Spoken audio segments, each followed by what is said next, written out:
Object, जैसे कि ये एक माउस है, एक ऑब्जेक्ट है, ये एक पोजीशन से दूसरी पोजीशन पे मूव कर रहा है, तो इसे ही हम लोग मोशन बोलते हैं। आई होप अब आपको पता चल गया होगा कि मोशन किसे बोलते हैं। मोशन डिपेंड करता है टाइम और ऑब्जर्वर के ऊपर। सर कैसे? तो ये थे हमारे पपलू राम जी। 0 सेकंड्स पर ये यहाँ पर थे, 50 सेकंड्स बाद ये यहाँ पर पहुंच गए। तो विद टाइम इनकी पोजीशन चेंज हुई और इन्होंने क्या करा?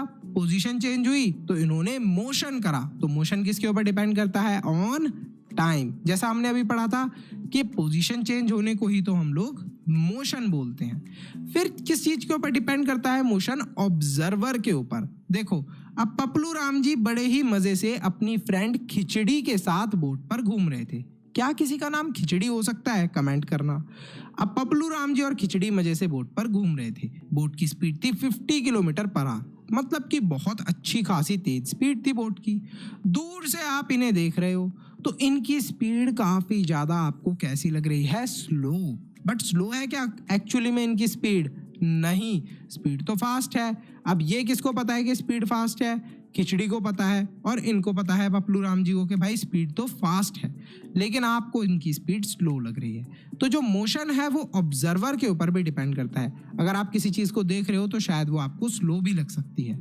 अब बात करते हैं हम लोग कुछ यूनिट्स की। जैसे डिस्टेंस है, डिस्टेंस को हम लोग मेजर करते हैं with kilometre and metre, time को आवर, मिनट्स और सेकंड्स में, और वेट और मास को हम लोग मेजर करते हैं केजी, ग्राम या मिलीग्राम में।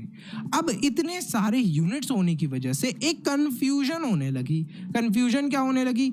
जब भी इंडिया के साइंटिस्ट अमेरिका के साइंटिस्ट से बात करते थे तो वो टाइम को बताते थे इन मिनट्स, कि भाई इतने मिनट्स के अंदर ये रिएक्शन पूरा हुआ। और जब भी अमेरिका वाले साइंटिस्ट इंडिया वाले साइंटिस्ट को किसी एक्सपेरिमेंट के बारे में बताते थे तो वो बताते थे आवर्स के अंदर। अब बड़ी कंफ्यूजन होने लगी। अब अमेरिका के साइंटिस्ट बता रहे हैं आवर के अंदर, इंडिया वाले बता रहे हैं मिनट्स के अंदर। तो अब इस कंफ्यूजन को दूर करने के लिए दोनों साइंटिस्ट ने डिसाइड करा कि हम लोग एक ही टाइम की यूनिट को यूज करने वाले हैं और इंटरनेशनल एक ऐसा सिस्टम बनाएंगे हम लोग जिससे कि पूरे वर्ल्ड के अंदर सब लोग इस सिस्टम को यूज करें। अच्छा, ये सिस्टम क्या कहता है? देखो, इस सिस्टम का कहना बहुत ही सिंपल है और इस सिस्टम का मतलब भी बहुत सिंपल है। अगर कोई भी साइंटिस्ट या फिर कोई भी एक्सपेरिमेंट हम करेंगे तो टाइम को हम लोग हमेशा सेकंड्स के अंदर मेजर करेंगे। किसी भी चीज का मास हम लोग मेजर करेंगे तो वो किलोग्राम्स के अंदर मेजर करेंगे। किसी भी चीज की लेंथ या डिस्टेंस को मेजर करेंगे तो वो मीटर्स के अंदर करेंगे। तो ये 3 चीजें हमारी डिसाइड हो गई एसआई यूनिट के अंदर। कोई भी ऑब्जेक्ट या तो मोशन के अंदर होगा या फिर रेस्ट के अंदर। अच्छा, रेस्ट के अंदर कब होता है कोई भी ऑब्जेक्ट? जब उसकी पोजीशन चेंज नहीं हो रही। जैसे ग्राउंड के अंदर ये बॉल रखी हुई है, इसकी पोजीशन नहीं चेंज हो रही तो ये रेस्ट पर है। अच्छा, यहाँ पर आप देखो इस पर्सन को, ये बच्चा बहुत जोर से भाग रहा है। ये लोग फुटबॉल को किक कर रहे हैं तो इनकी पोजीशन चेंज हो रही है, फुटबॉल की पोजीशन चेंज हो रही है, इस बच्चे की भी पोजीशन चेंज हो रही है, बार बार ये भाग रहा है। तो अगर ऑब्जेक्ट की पोजीशन चेंज हो रही है तो उसे हम लोग मोशन बोलते हैं। रेस्ट पे किसी भी ऑब्जेक्ट को कब बोलते हैं? जब उसकी पोजीशन चेंज नहीं हो रही। अब देखते हैं हम लोग डिस्टेंस और डिस्प्लेसमेंट को। देखो, डिस्टेंस की जो एसआई यूनिट है वो है मीटर्स, डिस्प्लेसमेंट की भी मीटर्स है। डिस्टेंस को हम लोग रिप्रेजेंट करते हैं बाय डी, डिस्प्लेसमेंट को बाय एस। डिस्टेंस क्या होता है? Total length of the path travelled by a body. Displacement क्या होता है? Is the shortest length of the path travelled by a body. मतलब शॉर्टेस्ट पाथ जो होता है वो डिस्प्लेसमेंट होता है। डिस्टेंस क्या होता है? हमारा टोटल जो डिस्टेंस ट्रैवल करा है। अच्छा, इन दोनों को समझ लेते हैं, फिर आगे का समझते हैं। तो देखो, जैसे यहाँ पर पपलू राम जी थे, पपलू राम जी ने इस रोड को ट्रैवल करा। ये रोड थी 7 किलोमीटर लॉन्ग। फिर इस रोड से इन्होंने ट्रैवल करा इस रोड को, ये थी 3 किलोमीटर लॉन्ग रोड। अब इस रोड से ये अपने घर पर डायरेक्टली पहुंचे और इनके घर तक जो रोड जा रही थी वो 1 किलोमीटर लॉन्ग थी। तो टोटल अगर हम लोग इनका पाथ देखें तो वो था 7 किलोमीटर, 3 किलोमीटर और 1 किलोमीटर। 7 + 3 = 10 + 1 11। तो डिस्टेंस कितना ट्रैवल करा इन्होंने? 11 किलोमीटर्स। अच्छा, डिस्प्लेसमेंट क्या होगी? डिस्प्लेसमेंट होता है शॉर्टेस्ट पाथ। देखो सबसे छोटा रास्ता जो था वो था 3 किलोमीटर्स वाला, लेकिन सर ये छोटा रास्ता क्यों नहीं इन्होंने चुना? क्योंकि छोटा तो कोई रास्ता था ही नहीं। एक्चुअली में रास्ता तो इतना ही इन्होंने ट्रैवल करा है, बट डिस्प्लेसमेंट क्या होता है? शॉर्टेस्ट पाथ, जो सबसे नज़दीकी तरीके से हम लोग पता कर सकते हैं उसे ही हम लोग डिस्प्लेसमेंट बोलते हैं। देखो जैसा अभी हमने पढ़ा था कि shortest length of the path travel by a body. Next, I hope अब आपको क्लियर होगा डिस्प्लेसमेंट का। नेक्स्ट हम लोग देखने वाले हैं, अभी हमने एक और चीज़ पढ़ी थी इसके अंदर कि जो डिस्टेंस है वो जीरो कभी नहीं हो सकता, लेकिन डिस्प्लेसमेंट जीरो और यहाँ तक कि नेगेटिव भी हो सकती है। इसका मतलब क्या है? देखो यहाँ पर था हमारा पपलू राम। अब पपलू राम अपने घर से स्कूल गया, 2 किलोमीटर्स का इसने पाथ ट्रैवल करा, फिर स्कूल से घर पर आया, फिर 2 किलोमीटर्स का पाथ इसने ट्रैवल करा। अच्छा, 2 + 2 मतलब 4 किलोमीटर्स टोटल इसने डिस्टेंस कवर करा है, लेकिन इसकी डिस्प्लेसमेंट क्या होगी? मतलब घर से स्कूल गया, स्कूल से वापस घर पे आ गया, तो डिस्प्लेसमेंट के अकॉर्डिंग इसने तो मूव करा ही नहीं, उसी जगह पर है ये दोबारा वापस, तो इसकी डिस्प्लेसमेंट होगी 0 किलोमीटर्स। आई होप अब आपको क्लियर होगा। अच्छा, इसकी घर से लेके स्कूल तक की डिस्प्लेसमेंट कितनी होगी? वो 2 किलोमीटर्स होगी, अगर शॉर्टेस्ट पाथ 2 किलोमीटर्स का ही है इसके घर से स्कूल तक का। ठीक है, आई होप अब आपको क्लियर होगा। अच्छा, कभी कभी डिस्प्लेसमेंट क्या हो जाती है? It can even be zero और इवन नेगेटिव। सर इसका मतलब क्या है? और देखो कभी कभी ऐसा भी होता है कि डिस्टेंस और डिस्प्लेसमेंट दोनों सेम होते हैं। जैसे केस 1 हमने लिया है, यहाँ पर है पपलू राम जी, इन्होंने ट्रैवल करा 3 किलोमीटर्स अपने घर से लेके पार्क तक का रास्ता है। ब्लैक डॉट दिख रहा है, ये पार्क है। पार्क से अब मार्केट का रास्ता था 4 किलोमीटर्स का, ये सीधा रास्ता है, कोई भी शॉर्टेस्ट पाथ है ही नहीं। तो 3 किलोमीटर्स प्लस 4 किलोमीटर्स डिस्टेंस कितना हो गया? 7 किलोमीटर्स इन्होंने टोटल ट्रैवल करा है। अच्छा, डिस्प्लेसमेंट क्या होता है? Shortest path. इसके अंदर कोई शॉर्टेस्ट पाथ तो दिख ही नहीं रहा। देखो कहीं दिख रहा है आपको शॉर्टेस्ट पाथ? बिल्कुल नहीं। तो डिस्प्लेसमेंट क्या हो जाएगी? 7 किलोमीटर्स। डिस्प्लेसमेंट भी 7 किलोमीटर और डिस्टेंस भी 7 किलोमीटर। अच्छा, आप केस 2 देखते हैं, जहां पर हम लोग डिस्टेंस और डिस्प्लेसमेंट को और अच्छे से समझते हैं। देखो अब यहाँ पर पपलू राम जी ने एक स्ट्रेट रोड ट्रैवल करी टिल पार्क। पार्क से लेके मंदिर तक का रास्ता इन्होंने ट्रैवल करा। तो घर से लेके पार्क तक का रास्ता था 6 किलोमीटर, पार्क से मंदिर तक का रास्ता था 2 किलोमीटर्स, तो टोटल डिस्टेंस कितना हो जाएगा? 8 किलोमीटर्स। और डिस्प्लेसमेंट कितनी होगी? शॉर्टेस्ट पाथ कितना होगा? अगर हम लोग मेजर करेंगे तो 7 किलोमीटर्स आएगा शॉर्टेस्ट पाथ। अच्छा, शॉर्टेस्ट पाथ तो 7 किलोमीटर है, लेकिन सर फिर ये रास्ता क्यों नहीं ट्रैवल करा? ऐसा तो कोई रास्ता एग्जिस्ट करता ही नहीं, ये बस हमने साइंस के अकॉर्डिंग कैलकुलेट करा है। नेक्स्ट, क्या सर ये हमें कैलकुलेट करने को आ सकता है? नहीं, आपको डायरेक्टली कैलकुलेट करने को नहीं आएगा, ये मैं समझाने के लिए आपको बता रहा हूँ। नेक्स्ट है हमारा, क्या कभी डिस्प्लेसमेंट जीरो हो सकता है? बिल्कुल हो सकता है। तो यहाँ पर ए पॉइंट से आपने ट्रैवल करना शुरू करा बी पॉइंट तक, डिस्टेंस था टोटल पाथ जो था वो था 5 किलोमीटर्स का। फिर आपने बी पॉइंट से ए पॉइंट पे ट्रैवल करा, तो ए से बी पे करा तो आपने कितना पाथ ट्रैवल करा था? 5 किलोमीटर्स। बी से ए पे ट्रैवल करा तो 5 किलोमीटर्स टोटल पाथ आपने फिर दोबारा ट्रैवल करा। अच्छा, अब यहाँ पर आप आ गए हो तो आपकी डिस्प्लेसमेंट क्या होगी? 0। अब आप यहाँ से अगर बैक साइड में जाओगे, लेफ्ट हैंड साइड में जाओगे, तो आपकी डिस्प्लेसमेंट नेगेटिव में आ जाएगी।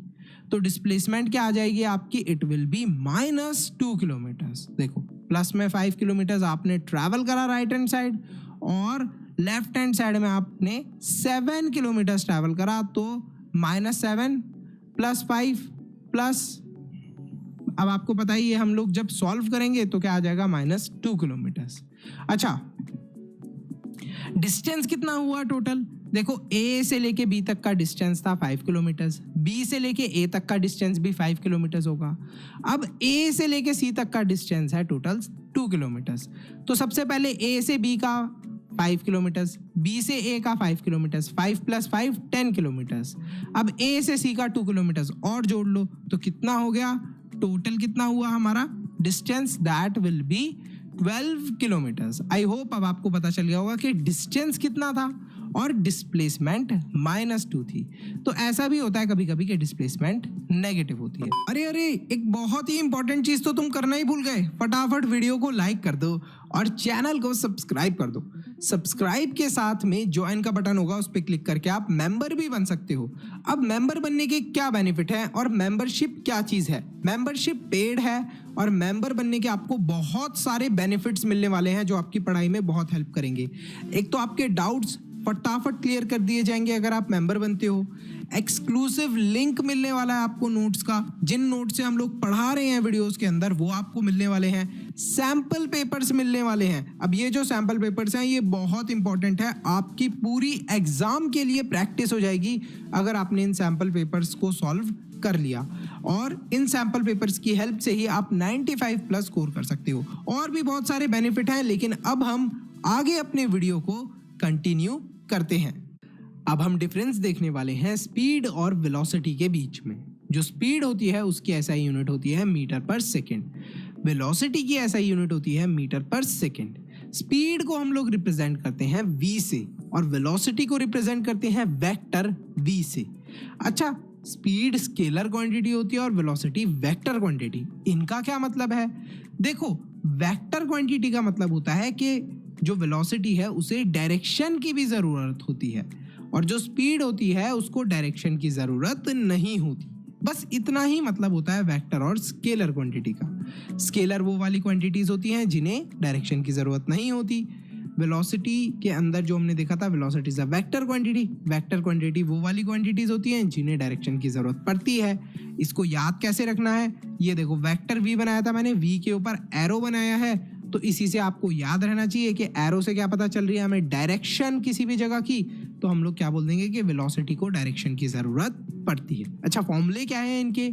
स्पीड का फॉर्मूला है डिस्टेंस अपॉन टाइम। तो स्पीड के फॉर्मूले को अगर हम डिफाइन करें तो ऐसे लिख सकते हैं कि speed is the distance travelled per unit of time. कितने टाइम के अंदर कितना डिस्टेंस ट्रैवल करा है उसे ही हम लोग स्पीड बोलते हैं। अच्छा, वेलोसिटी का फॉर्मूला क्या है? Displacement upon time, rate of change of the object's position with respect to a frame of reference and time. ये इस तरीके से हम लोग डिफाइन करते हैं वेलोसिटी के फॉर्मूले को। अच्छा, वेलोसिटी के फॉर्मूले के अंदर हम लोगों ने डिस्प्लेसमेंट अपॉन टाइम ही लिखा है। चलते हैं अब हम लोग आगे। देखिए, आगे हम लोग देखते हैं स्पीड और डिस्टेंस के बाद कि यूनिफॉर्म और नॉन यूनिफॉर्म मोशन क्या होता है। देखो, ये था चंगू, इसे स्कूल जाना है। अब स्कूल जाते समय ये एक कांस्टेंट स्पीड पे चल रहा है, बहुत धीरे धीरे धीरे धीरे चल रहा है और कांस्टेंट डिस्टेंस ट्रैवल कर रहा है और कांस्टेंट टाइम के अंदर ये चल रहा है। तो देखो यहाँ पर इसका टाइम कितना था? टाइम आप देख लो, 1 मिनट के अंदर इसने 10 मीटर्स का डिस्टेंस कवर करा, 2 मिनट्स के अंदर इसने 20 मीटर्स का डिस्टेंस कवर करा, 3 मिनट्स के अंदर इसने 30 मिनट्स का डिस्टेंस कवर करा। तो बिल्कुल ये स्ट्रेट लाइन आपको दिख रही है, इसी तरीके का एक यूनिफॉर्म मोशन ये फॉलो कर रहा है, बिल्कुल सीधे सीधे चल रहा है। हर 1 मिनट के अंदर ये 10 मीटर्स कवर कर रहा है। तो इसको हम लोग बोलते हैं एक कांस्टेंट इसने क्या करी है, स्पीड मेंटेन करी है, एक यूनिफॉर्म मोशन इसने करा है। तो यूनिफॉर्म मोशन की डेफिनेशन क्या हो जाती है? As the object covers equal distance in equal interval of time it is said to be uniform motion. अच्छा, नॉन यूनिफॉर्म मोशन के अंदर क्या होता है? एक ऑब्जेक्ट कभी उसकी स्पीड बढ़ती है, कभी उसकी स्पीड घटती है। तो यहीं पर जब चंगूराम जी रोड से ट्रैवल कर रहे थे, इन्हें दिख जाता है अपना दोस्त। अब अपने दोस्त को देखकर इनके दिल में आता है प्यार के, यार मेरा बेस्ट फ्रेंड था, मैं तो अपने बेस्ट फ्रेंड से मिलकर रहूंगा। तो ये भागकर अपने दोस्त की तरफ भाग रहे होते हैं। भागते तो हैं, तेज की भागते हैं, फिर क्या होती है, इनकी स्पीड थोड़ी स्लो हो जाती है, थक जाते हैं। अब जब इन थक जाते हैं तो थोड़ा धीरे धीरे चलने लगते हैं, फिर दोबारा जोर से भागना शुरू कर देते हैं, अरे यार मैं तो अपने दोस्त से फटाफट मिलूंगा। फिर थक जाते हैं तो स्पीड स्लो हो जाती है, फिर जोर से भागना शुरू कर देते हैं कि मैं तो अपने दोस्त से मिलूंगा। तो बार बार स्पीड कम हो रही है, ज्यादा हो रही है, तो स्पीड बार बार वेरी हो रही है, कभी बढ़ रही है कभी कम हो रही है। तो कभी 1 मिनट के अंदर 10 मीटर्स का डिस्टेंस कवर हो रहा है, कभी 2 मिनट्स के अंदर 10-15 मीटर्स का डिस्टेंस ही कवर हो पा रहा है, कभी 3 मिनट्स के अंदर सिर्फ और सिर्फ 20 मीटर्स का डिस्टेंस कवर हुआ है और 4 मिनट्स में भी 20 मीटर का डिस्टेंस कवर हुआ है। तो ऐसा हो रहा है कि इनकी जो स्पीड है, स्पीड कभी बढ़ रही है कभी कम हो रही है, इस वजह से डिस्टेंस और जो टाइम है वो भी कभी कभी सेम रह रहा है। तो यहाँ पर नॉन यूनिफॉर्म मोशन के अंदर क्या होता है, एक ऑब्जेक्ट की कभी तो स्पीड इंक्रीज हो जाती है, कभी डिक्रीज हो जाती है। तो अनइक्वल ये डिस्टेंस कवर कर रहे हैं, कभी डिस्टेंस ज़्यादा कवर कर लेते हैं जब जोर से भाग रहे हैं, जब धीरे भाग रहे हैं तो डिस्टेंस कम कवर कर रहे हैं। तो अब हम लोग आगे देख लेते हैं नॉन यूनिफॉर्म और यूनिफॉर्म मोशन के बाद average speed and average velocity के बारे में। देखो, एवरेज स्पीड और एवरेज वेलोसिटी क्या होती है? एवरेज स्पीड होती है total distance upon total time taken. अब यहाँ पर जो चंगूराम जी थे अपने दोस्त तक मिलने के लिए जा रहे हैं, तो D1 फिर D2 डिस्टेंस हो गया, फिर D3 हमारा डिस्टेंस हो गया, टाइम क्या हो गया T1, T2 और T3। अब इन सबको हम लोग एक फॉर्मूले के अंदर लिख लें तो वही आ जाता है हमारा एवरेज स्पीड का formula, that is average speed equals to D1 plus D2 plus D3 upon T1 plus T2 plus T3। तो ये हो गया हमारा एवरेज स्पीड का formula, total distance upon total time taken. फिर आती है एवरेज वेलोसिटी। एवरेज वेलोसिटी को कैसे हम लोग करते हैं कैलकुलेट, और क्या होता है इसका फॉर्मूला? तो फॉर्मूला होता है sum of velocities upon number of velocities. अब चंगूराम जी अपने दोस्त के साथ गार्डन में जा रहे हैं, तो V1 V2 क्या हो जाएगी हमारी V1 वेलोसिटी, फिर V2 वेलोसिटी, फिर V3 वेलोसिटी। तो इनको हम लोग ऐसे लिख देंगे V1 plus V2 plus V3। अच्छा सर, इनके ऊपर लाइन क्यों खींची है? अभी हमने पढ़ा था कि वेलोसिटी क्या होती है, velocity is a vector quantity, ऐसे लाइन खींचनी चाहिए। आप ज़्यादातर अपने टीचर्स को देखोगे कि वो लाइन नहीं खींचते, तो आप उनको रिमाइंड करना कि देखो सर मैं पढ़ता हूँ अच्छे से, मन्नू के ज्ञान से मैंने पढ़ा है ये चैप्टर, और मुझे पता है कि जो वेलोसिटी होती है वो क्या होती है, it is a vector quantity, इसलिए उसके ऊपर लाइन खींचना ज़रूरी है। मतलब ज़रूरी नहीं है, टीचर्स खींच भी देते हैं बड़ी क्लासेस में, लेकिन अभी नहीं करते होंगे तो उनको नोटिस करवाना। तो average velocity is V1 plus V2 plus V3 upon कितनी वेलोसिटीज थी ये काउंट करो, एक वेलोसिटी, दो वेलोसिटी, तीन वेलोसिटी, तो अपॉन 3 जितने भी नंबर ऑफ होंगी।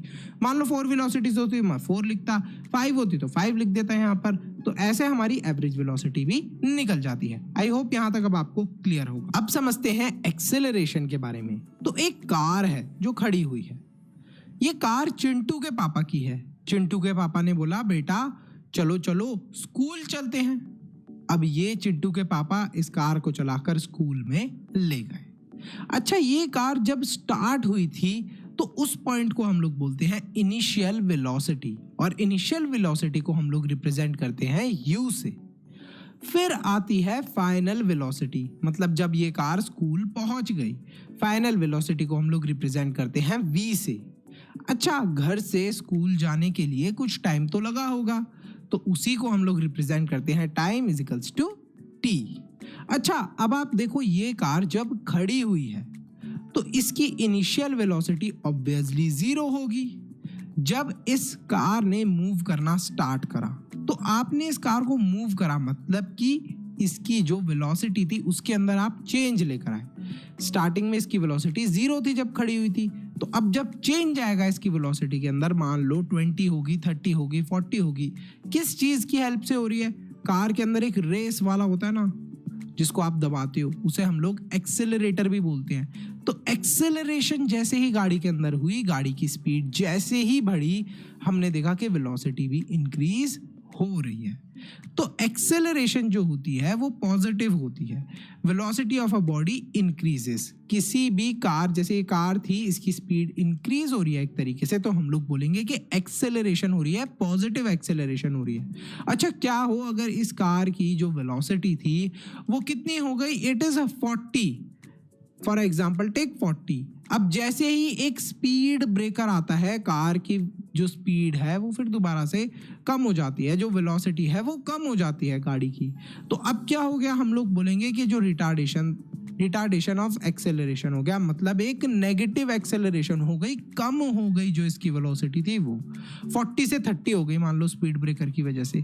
तो इसे ही हम लोग बोल देते हैं रिटार्डेशन ऑफ एक्सेलरेशन। अगर वेलोसिटी बढ़ रही है तो हम लोग बोलते हैं पॉजिटिव एक्सेलरेशन। अगर वेलोसिटी डिक्रीज हो रही है तो हम लोग बोल देते हैं रिटार्डेशन ऑफ एक्सेलरेशन। तो आई होप अब आपको ये टॉपिक अच्छे से क्लियर होगा।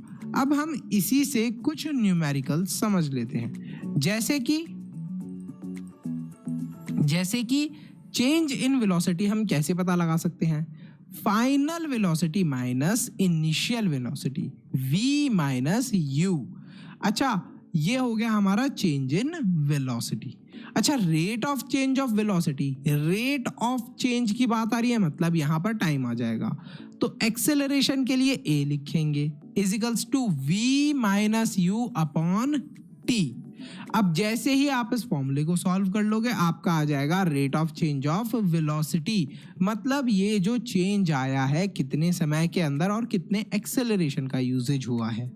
Rate of change of velocity की एसआई यूनिट क्या होगी, मीटर पर सेकेंड, ऐसे करके लिख देते हैं हम लोग, ठीक है। आई होप अब आपको ये भी चीज क्लियर होगी। चेंज इन वेलोसिटी कैसे कैलकुलेट करते हैं, v minus u, final velocity minus initial velocity. Rate of change of velocity कैसे कैलकुलेट करते हैं, a is equals to v minus u upon t। I hope अब आपको ये अच्छे से समझ में आया होगा कंसेप्ट। अब इसी के बाद आती है हमारी kinematical equation, v is equals to u plus at। v क्या होती है हमारी फाइनल वेलोसिटी, u जो होती